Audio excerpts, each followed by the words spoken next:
کچھ چیزوں سے دل سخت ہوتا ہے. جو لوگ دنیا داری کی اور فضول باتیں زیادہ کرتے ہیں ان کا دل سخت ہو جاتا ہے. جو ہنستے زیادہ ہیں ان کا بڑا سخت ہو جاتا ہے. اور صوفیاء کہتے ہیں جو کسی پہ ہنستے ہیں نا ان کا تو مردہ ہی ہو جاتا ہے, تو معاملہ ہی ختم ہو گیا. اور جو لوگ رزق حرام کی طرف بڑھتے ہیں ان کا دل بھی مردہ ہو جاتا ہے.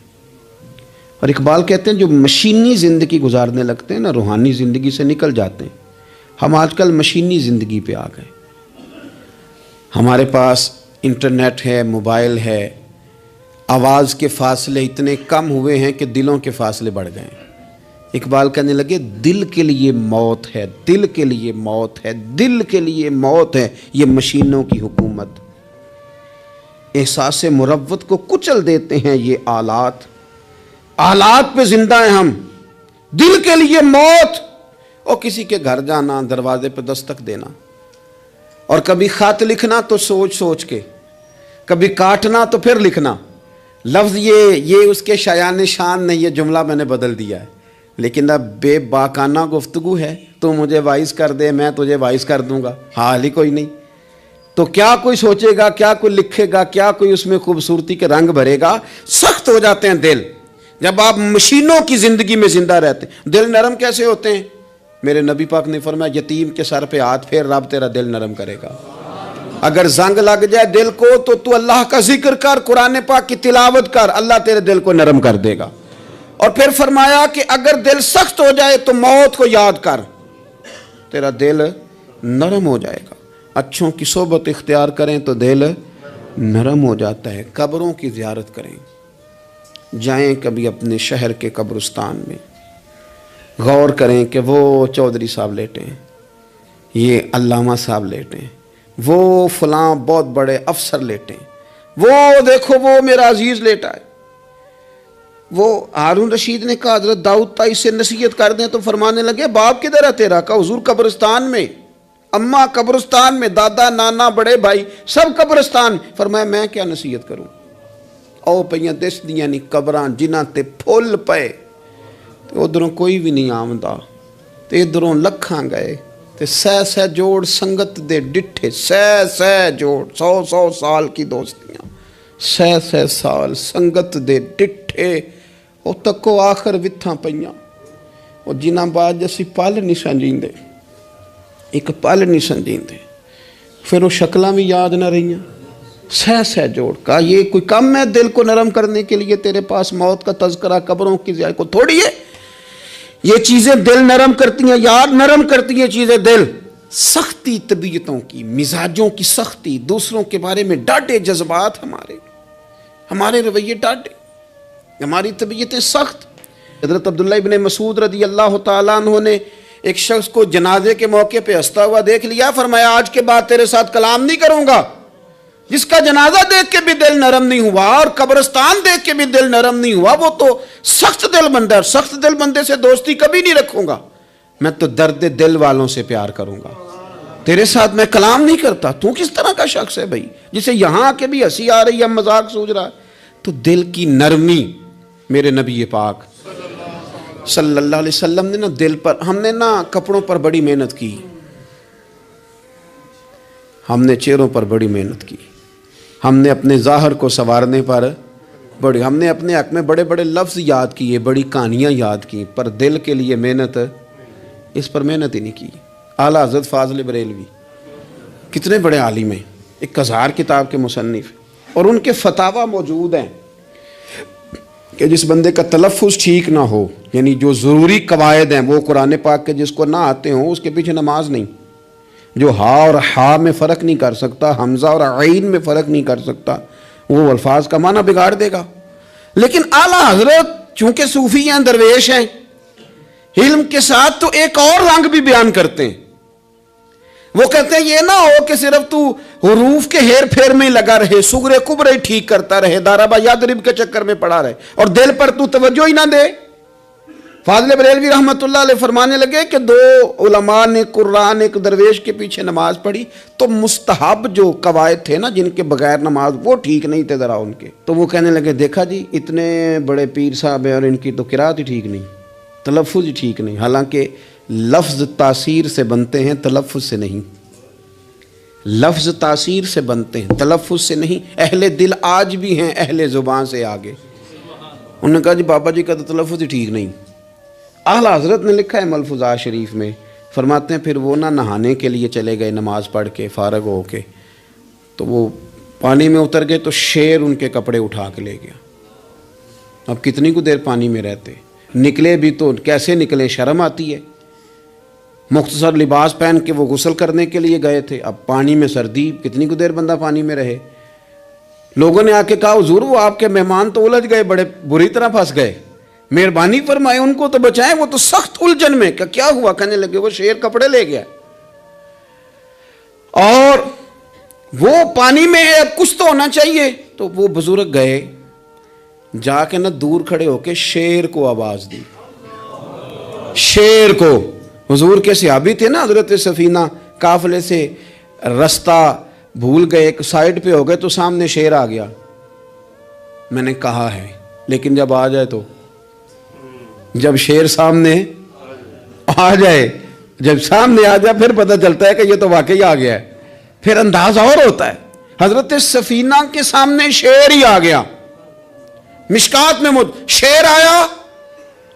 اب کوئی بھاگتا ہے، کوئی چڑھتا ہے درخت پہ، کوئی لکڑی اٹھاتا ہے، کوئی اسلحہ پکڑتا ہے۔ حضرت سفینہ فوراً بولے، کہنے لگے او شیر ذرا خیال کرنا میں رسول اللہ کا غلام ہوں۔ پھر آکھیا شیر سفینہ تائی جا را یا را جاندے، او جڑے غلام رسول اللہ دے اسی غلام ہونا دے۔ شیر دو میں لاتا رستہ چھوڑ گیا، اور بابا جی بھی گئے، فاضل بریلوی کہتے ہیں شیر کو آواز دی، شیر دوڑا آیا، آگے کہنے لگے وہ ہمارے مہمانوں کے کپڑے لے گیا، تجھے شرم نہیں آتی؟ تو شیر کپڑے اٹھا کے واپس لایا۔ ان علماء کو، حضرات علماء کو کپڑے پیش کیے، جب ان کو پیش کیے تو پیش کرتے ہی وہ بزرگ پھر فرمانے لگے، کہنے لگے مولانا تم نے لفظ سیدھے کیے ہیں، میں نے دل سیدھا کیا ہوا ہے۔ تم نے محنت کر کے نہ لفظ ٹھیک کیے ہیں لیکن میں نے دل ٹھیک کیا ہے۔ دل پاک ہوئے تے پاک ہی ملدا ہے، تے بنا پاکوں پاک نہیں ملدا۔ سارے جسم دے توون نالوں ایک ٹکڑا تول ہے دل دا۔ حضرت سلطان باؤ رحمت اللہ علیہ فرمانے لگے دل کالے نالوں منہ کالا چنگا، دل کالے نالوں منہ کالا چنگا، جے کوئی رمز پچھانے۔ اگر کسی کو بات کی سمجھ آئے تو دل نہیں سیاہ ہونا چاہیے، منہ ہو بھی جائے تو کام چل جاتا ہے۔ تو اپنے دل کی صفائی پر دیکھیں میرے نبی پاک علیہ وسلم نے ارشاد فرمایا کہ رب نہ تمہارے مال دیکھتا ہے نہ چہرے دیکھتا ہے، رب تو تمہارا دل دیکھتا ہے۔ اور امام غزالی حدیث لائے ہیں، حضرت عمر فاروق رضی اللہ تعالیٰ عنہ فرماتے ہیں کسی نے حضور صلی اللہ علیہ وسلم سے پوچھا کہ رب آسمانوں میں کہ زمینوں میں؟ جلوے تیری ذات کے کو بکو ہیں، جدھر دیکھتا ہوں ادھر تو ہی تو ہے۔ اللہ زمینوں میں کہ آسمانوں میں؟ تو حضور فرمانے لگے رب تو بندہ مومن کے دل میں رہتا ہے، اللہ تو مومن کے دل میں ہے۔ مومن کے دل میں کتنا بڑا ہے وہ دل جس میں رب ہے، رب کی یاد ہے، رب کی محبت ہے۔ اس لیے حضرت عمر فرمایا کرتے تھے میں نے دل کی آنکھوں سے اپنے مالک کی زیارت کی ہے۔ اور اقبال نے شاید اسی لیے مشورہ دیا تھا کہ دل بینا بھی کر خدا سے طلب، آنکھ کا نور دل کا نور نہیں، اللہ سے آنکھوں والا دل مانگ، اندھا نہ ہو جائے کہیں تیرا دل، دل بینا بھی کر خدا سے طلب، آنکھ کا نور دل کا نور نہیں۔ عزیز بھائی اللہ کے جلوے، لیکن ایک بات ذہن میں رکھنا، کسی گلاس میں تھوڑی سی غلاظت ہو نا، دودھ تو دور رہا، شہد تو دور رہا، اس میں کوئی پانی بھی نہیں پیتا، تھوڑی سی غلاظت ہو، اور آپ کی آنکھوں کے سامنے وہ غلاظت دھل بھی گئی، صاف بھی ہو گئی، شرعی تقاضے پورے ہو گئے، پھر بھی کچھ لوگ کہتے ہیں میری طبیعت نہیں مانتی، میرا دل نہیں مانتا۔ صحیح کہہ رہا ہوں میں؟ او بھائی اتنی سی غلاظت گلاس میں تھی اور سادہ پانی نلکے کا، تو اس میں پینا پسند نہیں کرتا، اور اگر دل غلاظت سے بھرا ہو تو رب کی محبت وہاں آئے گی، خدا اپنا قرب وہاں رکھے گا۔ کسی سے جلنا، کسی سے حسد کرنا، کسی کے بارے میں عداوت رکھنا، کچی بولیاں بولنا، اور اب تو اتنا عجیب حال ہو گیا، جماعتیں جماعتوں کے بارے میں برا خیال کرتی ہیں۔ خانقاہ اور آستانوں کا یہ حال ہے کہ سبق پڑھایا جاتا ہے دوسرے کے خلاف، بس ہم ٹھیک ہیں. یہ تصوف ہے کہ نرا تو ٹھیک ہے؟ طریقت تو یہ تھی کہ میں ٹھیک نہیں، باقی سارا زمانہ ٹھیک ہے. تو کس چکر میں پڑا ہوا ہے؟ اعلیٰ حضرت فاضل بریلوی رحمۃ اللہ تعالیٰ علیہ کے ایک درویش تھے، تو فاضل بریلوی رحمۃ اللہ علیہ سے کہنے لگے میں نے مرید ہونا ہے. فرمانے لگے پتر جلدی نہ ہو، جا سارا زمانہ دیکھ، اگر کوئی میری طرح کا مل گیا، مجھ سے بہتر مل گیا تو پھر میرے ساتھ وعدہ کر وہیں رہ جانا. ہاں اگر تیرے خیال میں نہ ملا تو پھر آنا. جا گھوم زمانہ دیکھ. یہ کیا بات ہوئی کہ آپ نفی کرنے لگے سارے زمانے کی اور کہیں صرف میں ہی ٹھیک ہوں، فقط میں ہی ٹھیک ہوں؟ یہ طریقت ہے؟ اور تصوف والے تو لوگ یہ کہا کرتے تھے میں تے بندہ ٹھگ جے لوکو، میں تے بندہ چور، اور جس دا خلقت کلمہ پڑھ دی او محمد ہور. وہ لوگ تو نفی کرتے تھے، وہ لوگ تو نفی کرتے تھے اپنی، کہتے تھے میں کوئی شے نہیں، میں تے بندہ ٹھگ جے لوکو، او میں تے بندہ چور. میاں محمد بخش صاحب رحمۃ اللہ علیہ، ایک عالم نگار نے لکھا تھا کہ وہ کچھ لوگ نا سکھ ہندو یہاں رہتے تھے تو ان کا نام محمد تھا چونکہ، تو بات کو شبہ پڑ گیا کہ شاید جن کا لوگ کلمہ پڑھتے ہیں نا مسلمان، معاذ اللہ یہ وہ والے ہیں.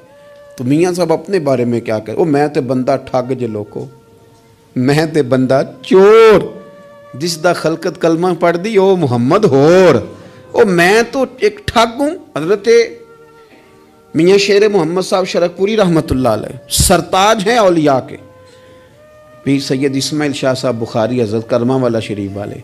وہ کہتے ہیں میں بیعت ہونے کے لیے جب شرک پور شریف آ رہا تھا تو رستے میں مجھے ایک بزرگ مل گئے، تو مجھے کہنے لگے کدھر جا رہے ہو؟ کون ہو؟ میں نے کہا میں سید ہوں اور میاں صاحب سے بیعت ہونے جا رہا ہوں. تو مجھے کہنے لگے وہ تو دنیا دار ہے، جیبوں میں ہاتھ ڈالتا ہے لوگوں کی، تو سید ہو کے ارائیں کے پیچھے کیا لینے جا رہا ہے؟ جڑا بلے نو سید آکھے دوزخ ملن سزائیں، تو جڑا بلے نو رائیں آکھے او جنت پینگا پائیں، چونکہ رانجا رانجا کر دی نی میں ہوں آپ ہی رانجا ہوئی. رانجا آکھن ساریاں میں نو ہیر نہ آکھے کوئی. وہ تو کدھر جا رہا ہے؟ کہتے میں نے کہا بابا زیادہ باتیں نہ کر، ناراض ہو جاؤں گا. کہتے ہیں بابے نے کئی دفعہ رستے میں مجھے منع کیا نہ جانا نہ جانا، فلانی جگہ چلا جا فلانی جگہ، لیکن میں چلا گیا. میری طلب صادق تھی. جب میں باہر جا کے بیٹھا تو اندر سے بلاوا آیا کہ میاں صاحب نے بولا. اندر گیا تو یہ تو وہی بابا جی ہیں جو مجھے روک رہے تھے. تو میاں جی خود ہیں حضرت میاں صاحب. کہنے لگے بیلیا تینوں بڑا موڑیا پر تو مڑیا ہی نہیں. وہ تو روکتے تھے، اپنی نفی کرتے تھے. دل صاف دوسرے کے بارے میں، نظریہ صاف، کسی کے بارے میں خیر کا جملہ، کسی کی وکالت کرنا، کسی کا عیب چھپانا، کسی کے بارے میں اچھے لفظ بولنا، یہ مومن کی شان ہے. مومن کا دل ایسے سونا. میرے نبی پاک صلی اللہ تعالی علیہ وسلم نے فرمایا یہ میرا زید بن حارثہ ہے، اس کا دل اللہ نے نور ایمان سے بھر دیا ہے. ایمان سے دل بھر دیا رب تعالیٰ نے. ایک دن صبح صبح حضور نے پوچھا، اور داتا صاحب نے اس کو لکھا ہے، نبی پاک نے پوچھا آج تم نے صبح کس طرح کی؟ عرض کی یا رسول اللہ اس حال میں کہ میں پکا مومن ہوں. حضور نے فرمایا تو پکا مومن ہے، کس طرح؟ کہنے لگے یا رسول اللہ میں اس طرح کا مومن ہوں کہ سونا اور مٹی میرے لیے برابر ہے. پیسے آ جائیں تب بھی کوئی ٹینشن نہیں، نہ آئیں. حضرت زید بن حارثہ رضی اللہ تعالیٰ عنہ عرض کرنے لگے حضور سونا اور مٹی برابر ہے، کوئی پرواہ نہیں. تو حضور نے فرمایا تیرے ایمان کی دلیل؟ عرض کرنے لگے یا رسول اللہ میرے ایمان کی شان اور دلیل یہ ہے کہ میں یہاں زمین پہ بیٹھ کے نظر اٹھاؤں تو میری نظر اللہ کے عرش تک جاتی ہے. میں بتا سکتا ہوں کہ جنتی جنت میں جا رہے ہیں اور راضی ہیں، جہنمی جہنم میں جا رہے ہیں اور چیخ رہے ہیں، میں بتا سکتا ہوں. تو حضور نے فرمایا پھر اس کی حفاظت کر، پھر اس جذبے کی حفاظت کر. جب دل صاف ہو، نور ایمان سے بھرا ہوا ہو. علم لدنی کب آتا ہے؟ علم لدنی نیک آدمی کو ملتا ہے جب بندہ متقی پرہیزگار ہو نا، ناجائز نہ کھائے، ناجائز نہ دیکھے، ناجائز نہ بولے، تو پھر اللہ تعالیٰ اسے علم کا نور دیتا ہے. جو لوگ کہانیوں میں الجھ جاتے ہیں نا، زیادہ باتیں کرتے ہیں، زیادہ گھومتے ہیں، زیادہ سازشی عناصر کا شکار ہوتے ہیں، ان کے تو حافظے کمزور ہو جاتے ہیں، یاد ہی نہیں رہتا، باتیں اتنی کرتے ہیں پتہ نہیں سویرے کیا کہا تھا دوپہر کو کیا کہہ رہے ہیں. جب انسان کا دائرہ کار تقوی والا ہو پھر اس پر علم کی روشنی کھلتی ہے، پھر دروازے کرم کے کھلتے ہیں. اپنے دائرے محدود کر لیے جائیں، سوچے میں بڑے بڑے لوگ آپ کو زندگی میں ملیں گے، مشورے دیں گے، وہ جناب آپ کو پتہ ہی نہیں آپ کتنے بڑے ہیں، آپ فلانی جگہ کھڑے تھے، فلانے کے ساتھ ہنس رہے تھے. یہ آپ کو خراب کرنا چاہتے ہیں، کسی تکبر میں مبتلا کرنا چاہتے ہیں. آپ زمین پہ رہیں تاکہ زمین والوں سے رشتہ مضبوط رہے، دل کی صفائی، دل صاف ہو، کوئی حسد نہیں، کوئی کینہ نہیں. پتہ ہے سب سے بڑی بیماری کیا ہے بندے کی؟ خوفناک علامت کیا ہے دل کے بیمار ہونے کی؟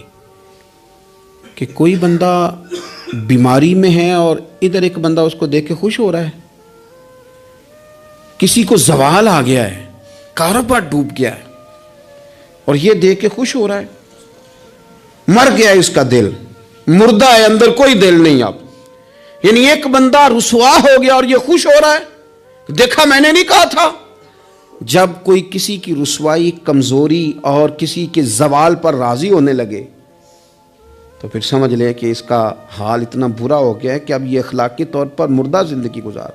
ہمارا اب یہ حال ہے کہ ہم لوگوں کے دکھوں پر ہنسنے لگے. ہم کسی کے ہاں کوئی شخص تکلیف میں آتا ہے تو ہم اس کو کہکہوں میں اڑاتے ہیں. یارو زندہ قومیں یہ کام نہیں کرتی، زندہ قومیں یہ کام نہیں کرتی. میرے نبی پاک صلی اللہ علیہ وسلم نے فتح کے موقع پر بھی گردن کو جھکا کے بتایا کہ جب رب عروج دے تو پھر اللہ کی بارگاہ میں جھک جایا کرو. کسی شخص کے پتہ ہے ایک حدیث سنو، یہ مسلم شریف میں موجود ہے. حضور نے فرمایا ایک بندہ گناہ کرتا تھا، پھر اس نے توبہ کر لی.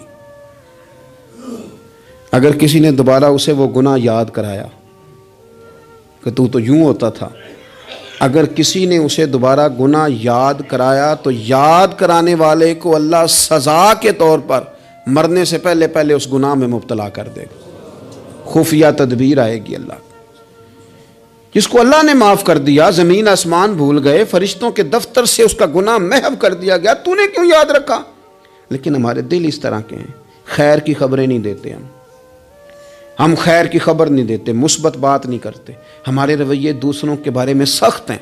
یعنی بہو سے داماد سے اختلاف ہو گیا، پھر اس نے معافی مانگ لی، پھر ہم نے معاف کر دیا، پھر ایک سال کے بعد دوبارہ لڑائی ہوئی تو پچھلی بات دوبارہ یاد کرنی چاہیے تھی. اس کی تو معافی دے دی تھی آپ نے، لیکن آپ نے پھر یاد کر لی وہ بات. اس کا مطلب ہے آپ نے صلح کی تھی، دل صاف نہیں کیا تھا. دل جب آپ صاف کر لیں تو پھر معاملہ ختم ہو گیا. پھر آپ پھر نکال پھینکے ساری چیزیں.